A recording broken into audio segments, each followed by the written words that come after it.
Hi guys, welcome back to my channel. দেখো আরো একটা নতুন রান্নার রেসিপি নিয়ে চলে এসেছি। নতুন না, এটা অনেকেই করেছো, অনেকেই জানো, অনেকেই জানো না।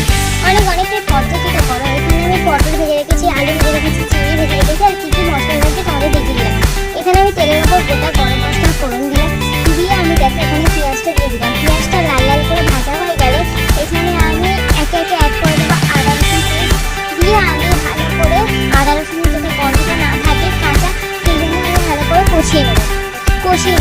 তারপর দেখো এখানে আমি দিয়ে দেবো টমেটোটাকে দিয়ে একটু ভালো করে নেড়ে চেড়ে তারপরে আমি একটু দিয়ে দেবো কাঁচা লঙ্কা। দিয়ে ভালো করে নেড়ে চেড়ে এখানে আমি অ্যাড করে দেবো নুন। দিয়ে গ্যাসটা আস্তে করে যেহেতু টমেটোটাকে গলাবো সেই জন্য নুন দিয়ে আমি এখানে চাপা দিয়ে দেবো। নুনটা তোমরা যে কোয়ান্টিটি করছো সেই হিসেবে নুনটা তোমরা দিবে, ঠিক আছে? কারণ আমি যেরকম অল্প তরকারি করেছি, অল্প নুন দিয়েছি, নুনটা যেটা পরিমাণ মতন দেবে। দিয়ে দেখো এখানে আমি নেড়ে নেড়ে নিচ্ছি। দেখো আমাদের টমেটোগুলো গলে গেছে। এবার আমি এখানে অ্যাড করে দেবো আলুগুলো আগে ভেজে রেখেছিলাম। এখানে অ্যাড করে দেবো, কারণ আলু সেদ্ধ হতে দেরি হয়, তাই জন্য আলুটাকে দিয়ে কষবো যাতে আলুটা সেদ্ধ হয়ে যায় তাড়াতাড়ি।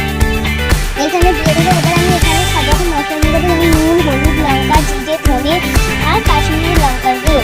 ভালো করে নাড়াচাড়া হয়ে যাবে। এবারে আমি এখানে একটু জল অ্যাড করে দিলাম, যেহেতু আমার এখানে মশলাটাকে যাতে গম পুড়ে না যায় সেই জন্য আমি মশলাটা একটু জল দিয়ে এখানে আমি পটলগুলো দিয়ে দেবো। দিয়ে এখানে চিংড়িগুলো দিয়ে আমি কষাবো। হ্যাঁ, ঢাকা দিয়ে আমি অল্প ধিমে আছে এখানে ঢাকা দিয়ে কষাবো।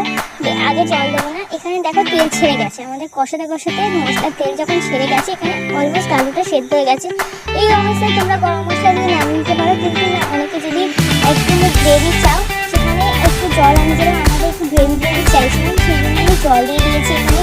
দিয়ে আমি এখানে চাপা দেবো। এবার দেখো আমাদের ফুটে গেছে, তরকারি অলমোস্ট হয়ে গেছে। এবার এখানে আমি গরম মশলা দিয়ে তরকারিটা নামিয়ে নেবো। ভিডিওটা ভালো লাগলে